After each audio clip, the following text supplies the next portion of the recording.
Vous savez probablement déjà c'est quoi des effets de particules dans un jeu vidéo, mais je suis pas certain que vous pourriez répondre à c'est quoi des particules?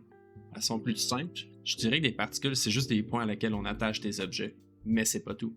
Ils sont aussi porteurs d'attributs. Chaque particule peut avoir entre autres une position, une vélocité, une couleur, une grosseur, puis plein d'autres attributs. Je vous fais une métaphore. Je sais pas si t'es un fan de StarCraft, mais quand j'ai commencé à apprendre les effets spéciaux à l'école, j'aimais m'imaginer que les particules c'était comme des Zerg. Quand je disais qu'on attachait des objets aux particules, on peut voir ici qu'ils utilisent trois différents visuels. Des Zerglings, des Hydralisques, puis des Mutalisques. Puis quand je disais que les particules avaient tous leurs attributs, les Hydralisques sont plus gros que les Zerglings, puis les Mutalisques sont plus hauts que les autres. Pas trop compliqué, right? Maintenant qu'on a simplifié le concept des particules, ça nous dirige vers une deuxième question. C'est quoi des systèmes de particules? En gros, c'est un gun auquel on vient rajouter différents embouts pour tirer différentes particules. Fait qu'un système tout seul peut pas vraiment tirer des particules, il faut vraiment attacher un ou plusieurs émetteurs. Ok, je pense qu'on a assez vu de théorie, là ça va être le temps de se lancer. On va commencer par créer un dossier. Moi, je vous conseillerais de le créer en dessous de Content. Dans mon cas, je vais le garder dans le Developer parce que j'aimerais ça faire d'autres choses dans ce projet-là, puis j'ai le goût de garder ça en dessous de Online Tutorials. Je me suis créé mon dossier. Pour le créer, c'est soit vous cliquez ici ou ici, vous faites New Folder, puis je vais créer mon Niagara System en cliquant 3 sur soit Niagara System ici, ou dans la section FX, on peut voir Niagara System et Niagara Emitter. Présentement, ce qui nous intéresse, c'est les Niagara System. Je vous invite à écrire Fountain et sélectionner celui orange. Le lightweight, c'est nouveau dans Unreal 5.5 si je me trompe pas. Et ça, dans le fond, c'est une façon plus légère de faire apparaître des particules. C'est bon si vous travaillez sur un projet puis vous avez besoin d'être soucieux de l'optimisation, mais ça coupe certaines features. Puis ce qu'on veut, c'est vraiment voir toutes les features qui étaient à notre disposition. On veut apprendre Niagara. Donc je vais sélectionner Fountain puis cliquer sur Create. Je vais le nommer NS Fountain. Parce qu'on n'est pas des sauvages, on nomme nos systèmes. Et ça, je vais prendre mon système, je fais le drag and drop dans le world. On peut voir qu'il y a plein de debugs qui s'affichent sur l'écran, puis c'est vraiment messy et gossant. Ce que je vais faire, c'est que je vais cliquer sur G sur le keyboard pour enlever le display. Je peux toujours aussi recliquer sur G si je veux déplacer mon système, par exemple. Pour ouvrir le Niagara Editor, soit on sélectionne l'asset puis je fais CTRL-E. CTRL-E, c'est le shortcut pour ouvrir les éditeurs.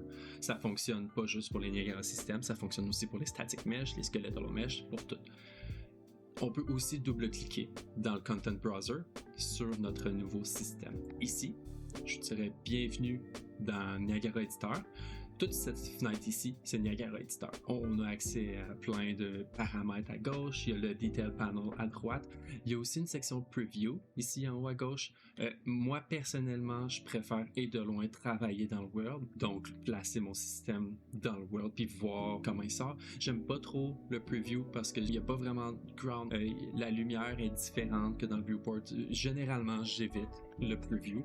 Mais to each their own, si tu as envie de travailler dans le preview, que bien de face. Ensuite, on a ici différents stages. En fait, je ne veux pas dire de la merde, je vais ouvrir la documentation Unreal. Puis on peut voir ici, ouais, exactement, c'est différents stages puis différents groupes. Dans Niagara, le groupe système, il y a le groupe emitter, il y a le groupe particules. Ici, c'est représenté comme suit. La boîte bleue, c'est notre système. La boîte orange, c'est notre emitter. Puis les particules, c'est ce que l'emitter spawn. On les voit dans le world ou dans le preview. Le render de la particule, c'est la sprite renderer. Présentement, on fait apparaître des sprites. Donc si je fais Alt 2, je peux voir que c'est des sprites. C'est basically une feuille de papier. Un plane avec dans le fond, c'est deux triangles. Un plane.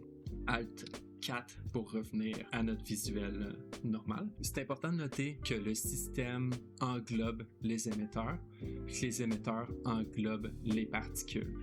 Ça veut dire que les particules ont accès aux paramètres des émetteurs, puis les émetteurs ont accès aux paramètres du système. Mais le système n'a pas accès aux paramètres de l'émetteur et des particules. C'est vraiment en cascade. En sachant ça, je vais me rembarquer sur les différents stages de Niagara. On peut voir ici dans le système qu'il y a un système spawn, puis un système update. Si vous connaissez un peu la programmation, vous savez qu'il y a des différents stages aussi. Il y a l'initialisation, puis il y a l'update.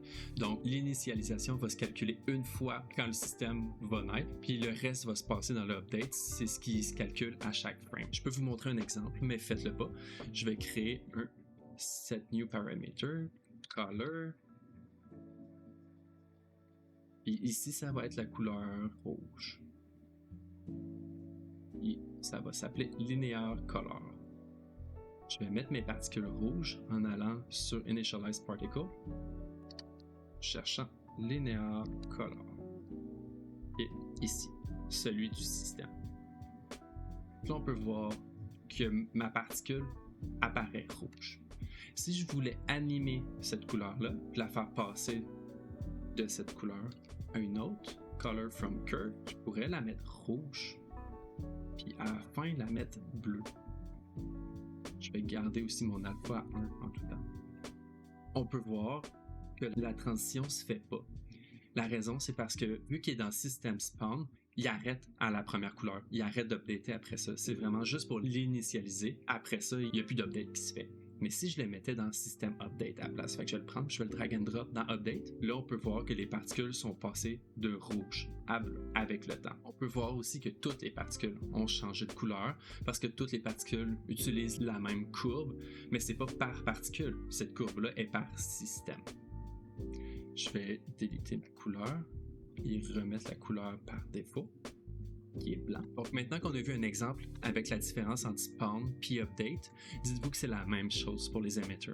On aurait pu mettre la couleur ici, si on voulait juste une couleur à l'initialisation de l'emitter, ou dans update si on voulait la faire changer avec le temps. Il y a aussi une section pour les particules. Ici, par exemple, dans Initialize Particle, je vais aller dans mon Color, je vais changer de direct set pour Random Hue Saturation Value. Je vais mettre ma couleur en rouge. Puis on peut voir que chacune de mes particules ont une couleur différente. Je vais le mettre lui ici à -1 puis lui à 1. Donc on peut voir que c'est pas mal Clown City. Il y a vraiment plusieurs façons d'arriver à ce résultat-là. Si j'avais fait la même chose dans Emitter, la couleur serait affichée sur toutes les particules pareillement, comme si je l'avais fait dans le système. Parce qu'il y a un emitter pour plein de particules. Puis il y a un ou plusieurs emitters pour un système. La logique des systèmes, puis des particules, puis des emitters est gérée en modules. Donc spawn rate, c'est un module. Initialize particle, c'est un autre module. Si on double-clique sur spawn rate, on peut voir que Niagara est modulaire. Ça veut dire que chaque module a sa propre logique pour faire ce qu'il a à faire.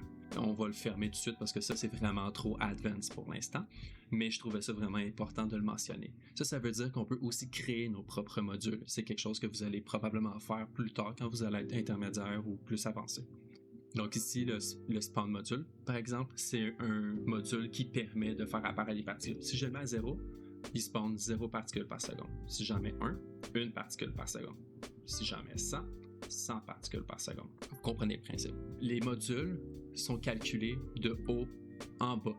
Ça veut dire que emitter state va être calculé avant spawn rate, puis spawn rate va être calculé avant initialize particle. Je vous invite, si vous voulez, à explorer un peu plus les différents modules qui sont déjà accessibles sur Fontaine.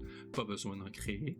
Puis de jouer un peu avec la vélocité, essayer de comprendre un peu comment ça fonctionne. Mais si vous préférez, dans la prochaine vidéo, je vais expliquer plus en détail chacun de ces modules-là. Ça, c'est le genre d'effet qu'on va faire d'ici la fin de la mini-series. On peut voir qu'il y a des particules qui sont spawnées d'un point.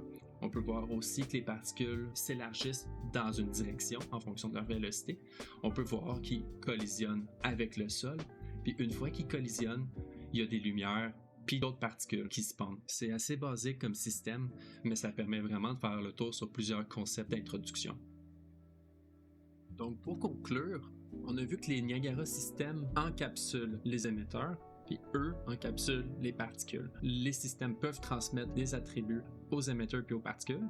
Les émetteurs peuvent transmettre aux particules, mais les particules ne peuvent pas transmettre aux deux au-dessus. On se souvient aussi que les systèmes ne peuvent pas vraiment spawner des particules par eux-mêmes. Ils ont besoin des émetteurs. Je visais pour une vidéo de 2-3 minutes, puis finalement ça a donné 9 minutes et demie environ.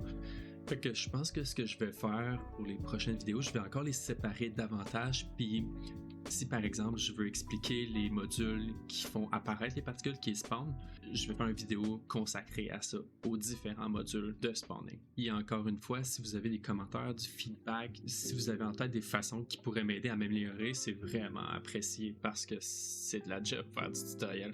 Merci beaucoup pour votre présence, puis à la prochaine. Bye bye.